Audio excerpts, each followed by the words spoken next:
Good afternoon, everyone. Thanks for being here this afternoon.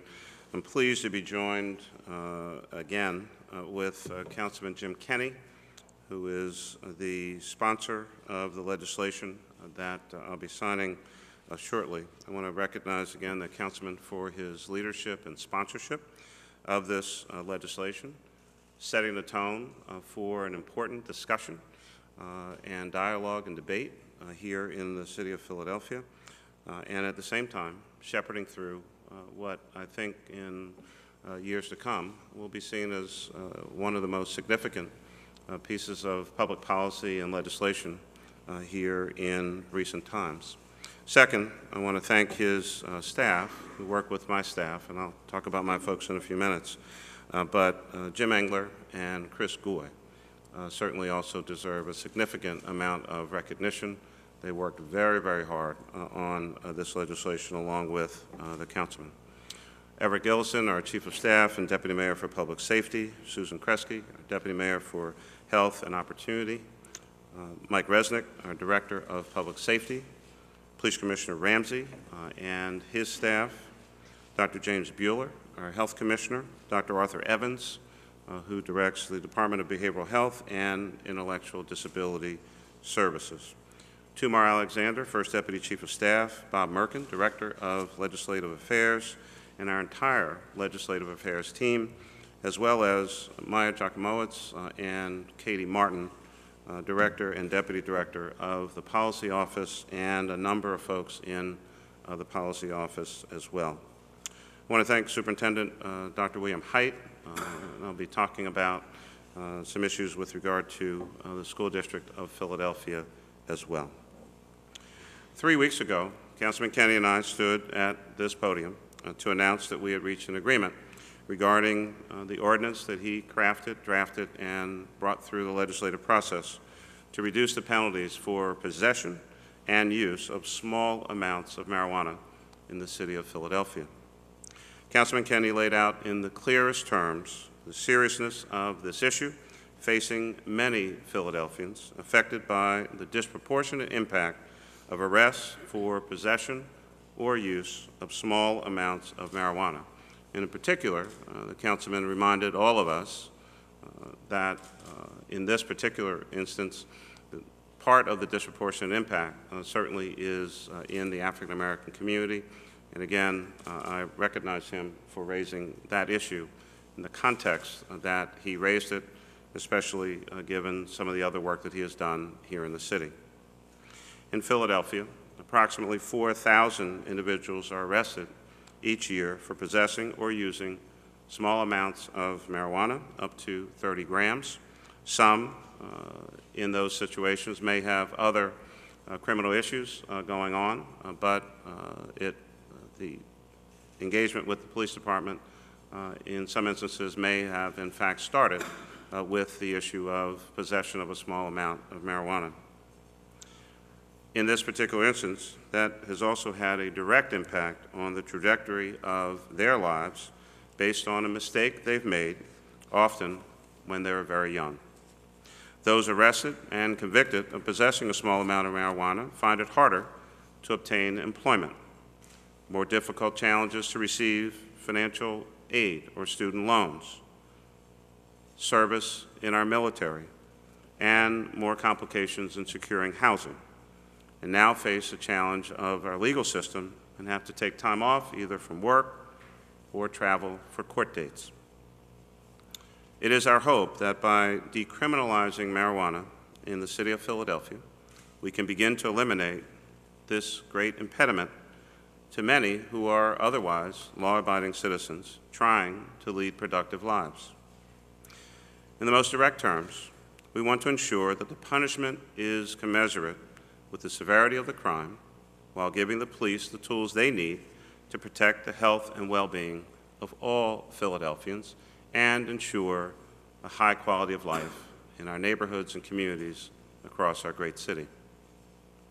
And so today, I am here to sign this important bill into law and to lay out the city's plan to accompany the decriminalization of marijuana in our city through an executive order, which I will also sign today, and I'll give more details about that.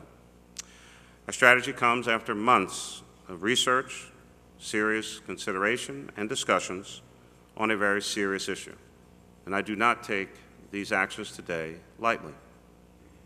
It comes at a time when many other jurisdictions across America, municipalities and states, are re-examining and changing their approach to enforcement of marijuana laws. Attitudes about this particular drug have changed dramatically since these laws were enacted, and the laws themselves have clearly not had their intended impact on reducing drug use. The City of Philadelphia, on the other hand, is not venturing into completely uncharted territory. In fact, there are many examples and some best practices that our team has reviewed, and the Councilman has as well, in order to come up with the best possible policy for the citizens of our city. National policy on this issue is evolving as well. In July of this year, the White House released its annual National Drug Control Strategy report. Through that report, the White House has shifted from an enforcement-centric policy to one that emphasizes prevention, treatment, and recovery. Nationwide, policies are in fact changing to reflect the high cost of the quote-unquote war on drugs, both in our communities and on the financial bottom lines of our cities and states. The White House report emphasizes that nonviolent drug offenders should receive treatment, not incarceration. With all of that in mind, first, let me discuss the ordinance before me today, City Council Bill number 140377-A, authored by Councilman Kenny, a measure dealing with the penalties for the possession and use of small amounts of marijuana. Again, Councilman Kenny has done a tremendous job on this measure and deserves credit for his thoughtfulness and hard work. He's demonstrated great leadership. But first, let me also be very clear about the facts. Using and possessing marijuana in any amount is and will continue to be illegal in Pennsylvania and in many parts of the United States of America. It is, in fact, still listed as a controlled substance, and it is against the law.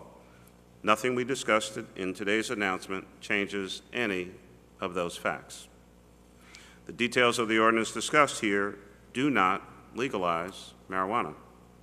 The bill will decriminalize marijuana, which means that offenses involving small amounts of marijuana, often referred as SAM, will not result in arrest or a criminal record here in our city, but is still considered a civil penalty. Here are a couple details. We are, in fact, eliminating arrests and criminal records for the use and possession of small amounts of marijuana, but we will continue to enforce the law. 2, a person found to be in possession of a small amount of marijuana, which is considered 30 grams or an ounce, will receive a notice of violation and a $25 fine.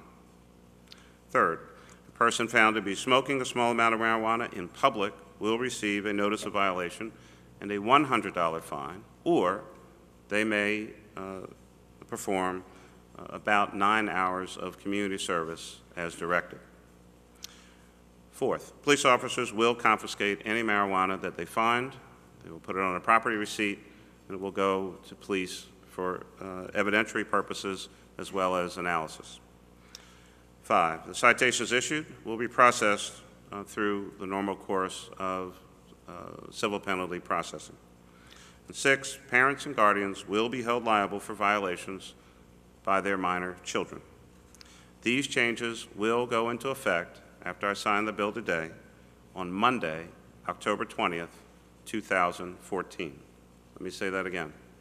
These changes will all go into effect after signing the bill today on Monday, October 20th, 2014.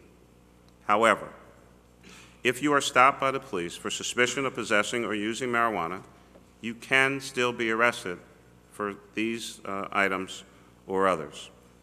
Selling or distributing marijuana, possessing more than 30 grams of marijuana, driving under the influence, or not giving correct identification or not cooperating with the police. These are merely examples. It is not an exhaustive list. If you are arrested and charged with any of these violations, I would expect that you can expect to be prosecuted to the fullest extent of the law. Lastly, I do not condone marijuana use. It is, in fact, illegal, as I mentioned earlier. But in this particular instance, the punishment needs to be proportionate to the crime. And these are common sense changes that will have, ultimately, a positive impact on many Philadelphians. Let me talk a little bit about the executive order. In addition to the new law that I will sign today, let me also outline the new executive order, which I'll sign after signing the bill, which details the city's comprehensive approach to the decriminalization of marijuana and some of our processes. This approach enhances the importance of changing the law. Marijuana has an undeniable impact on some users and serious consequences for young people. I said a few months ago that I wanted to try to deal with this issue in a comprehensive and holistic manner. Let me talk about that.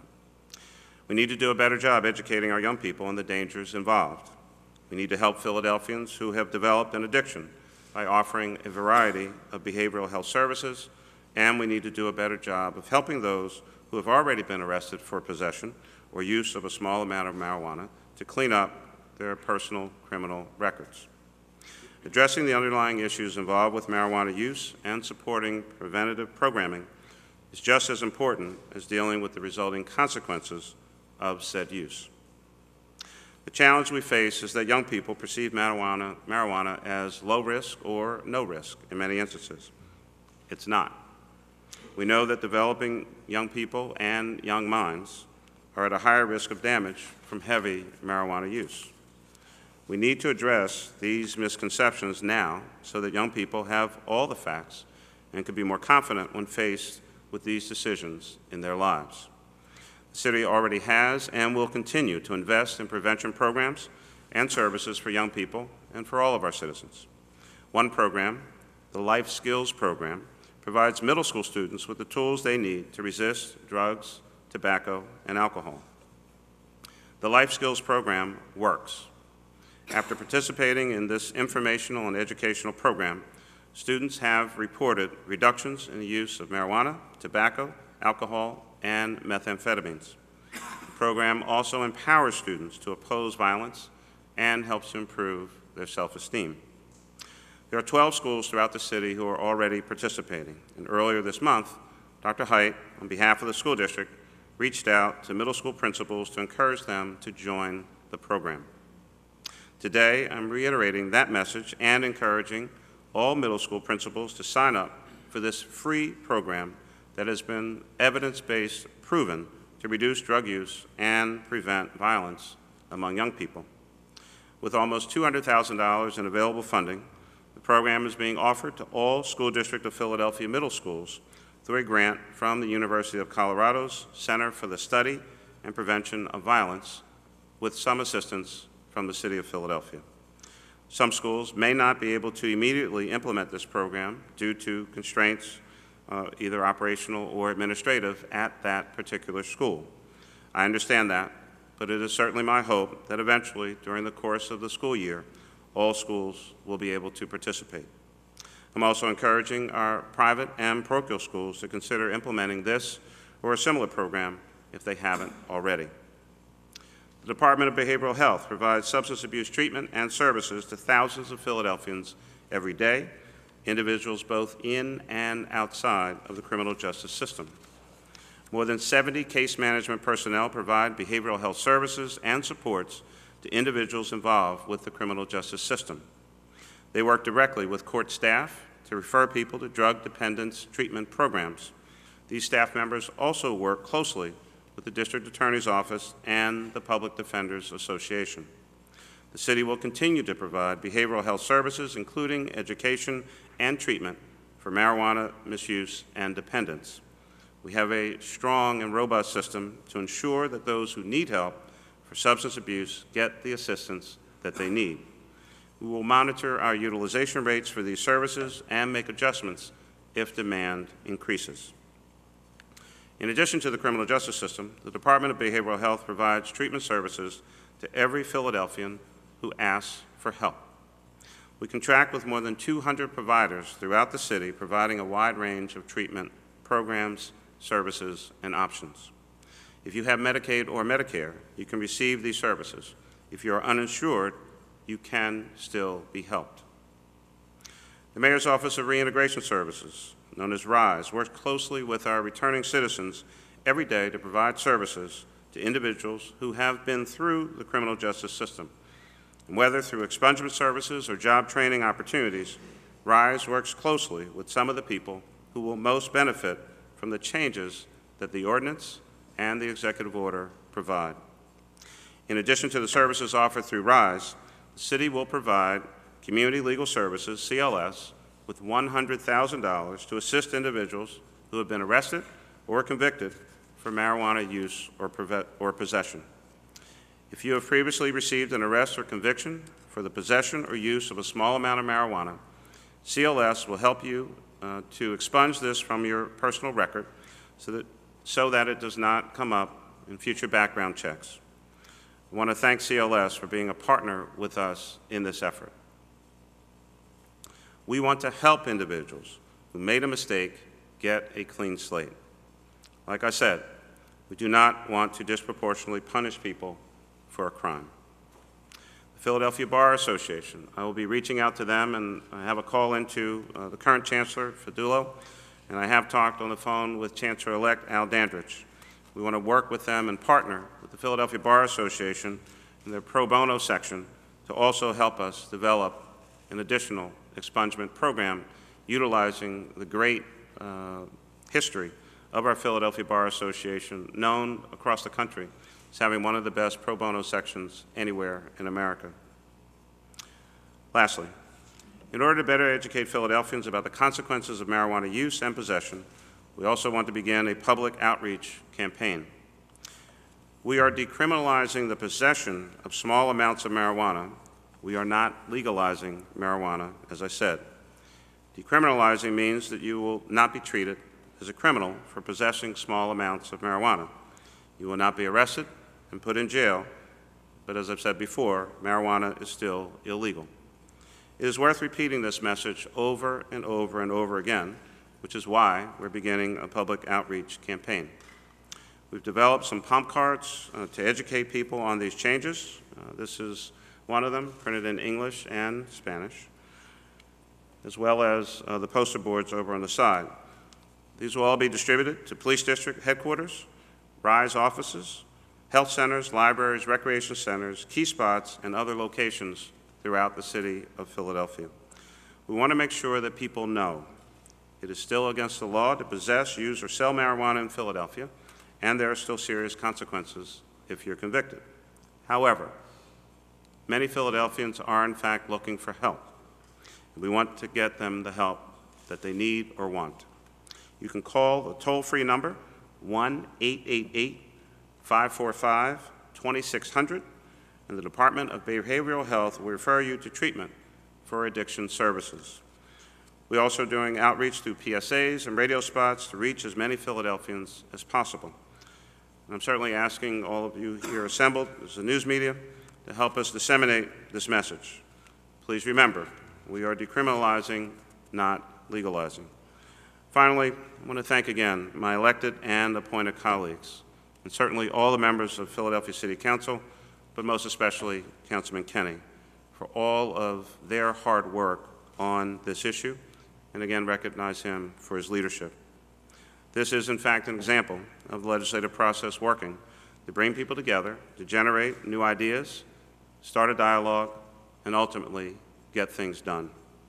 The City Council and our administration and a number of other agencies and organizations are, in fact, moving forward in the right direction on this important issue. So I thank you for your time.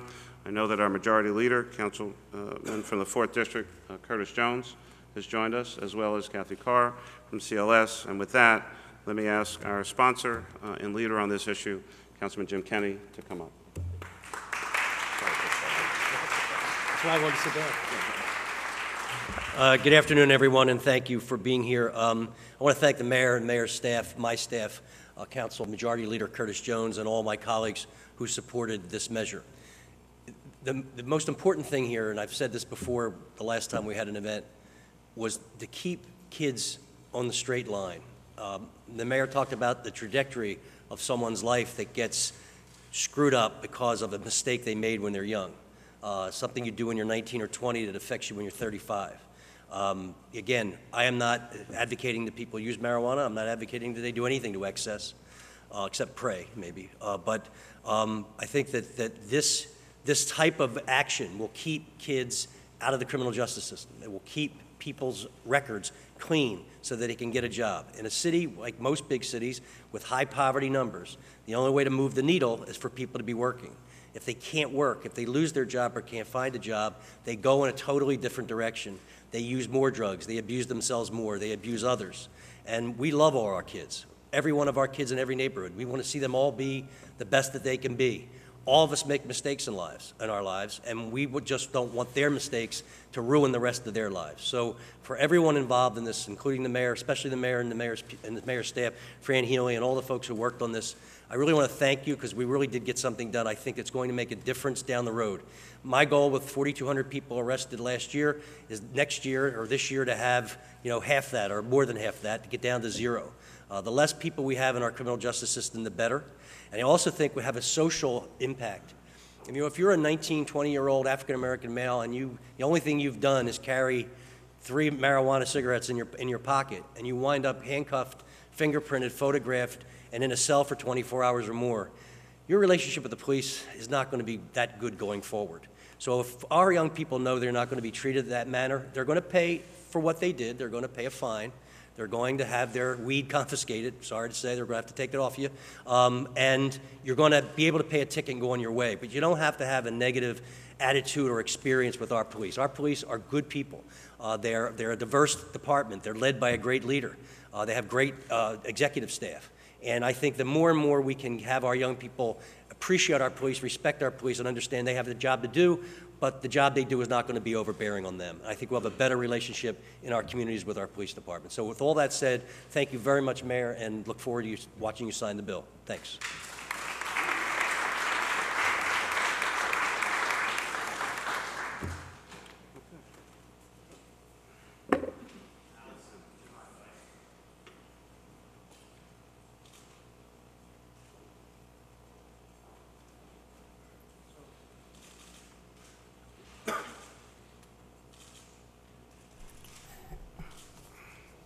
So we have 2 measures, as I mentioned earlier. I'm going to sign the bill first. This is Bill number 140377A, an ordinance. It's amending Title 10 of the Philadelphia Code, entitled Regulation of Individual Conduct and Activity, by adding a new chapter, 10-2100, entitled Marijuana Possession, to create a civil penalty for the possession of certain items and to provide for penalties and enforcement procedures for violation of such provisions, all under certain terms and conditions.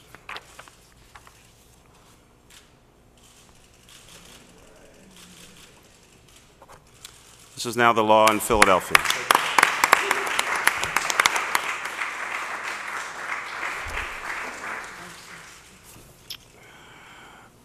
And now this is Executive Order number 6-14, implementation of and support services for decriminalization of possession of small amounts of marijuana.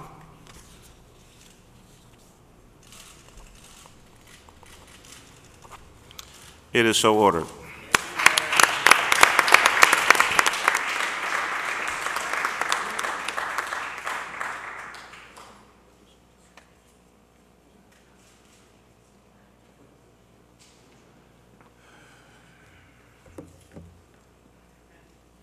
Did I mention? Yeah, come on up. Yes. For any of the working news media, you might have some questions. You may or may not. We'll try to answer them if we can. Yes. Can you just tell me who you are? Yes, my name is Patricia Maddage. I'm from the Philadelphia Daily News. Okay. I wanted to discuss the differences between the state and the city. How will the Philadelphia Police Department decide what happens to those who possess more than 30 grams? What warrants an arrest and what will warrant a $100 fine? I'll certainly have the, I mean, it's in the councilman's legislation, and I tried to make it clear in the executive order. The threshold is if it's 30 grams or an ounce or less, you will get a fine. If it's more than that, more than likely, you will get arrested. More than likely, yeah.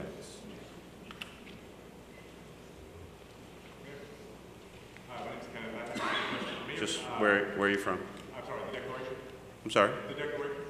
The what? The Declaration, like the Declaration of Independence, but just the Declaration. Is that a media? Okay. All right. I mean, I know what the Declaration of Independence is. PhilaDeclaration.org, if you're ready. Got it. Commissioner Ramsey had made a statement after the first iteration of Councilman Kenny's bill about the Philadelphia Police Department not being able to enforce this because it was still against state law. Is anything in the new version of the bill change that situation, or is just another understanding with the police department? No, I think the difference is that we have in fact worked through a process to create a civil fine and how to get that process. So, I mean, I think that, you know, quite honestly, a lot of things have been said over the course of the past year, and a lot of things have changed over the course of the past year. So, you know, from my perspective, that was so long ago, I don't remember what that debate was about. What I can tell you about right now is that we worked this out, which is what we announced 3 weeks ago, and today I signed the bill. Thank you. Anything else? Fantastic. Thank you all. Have a good day. Thank you so much.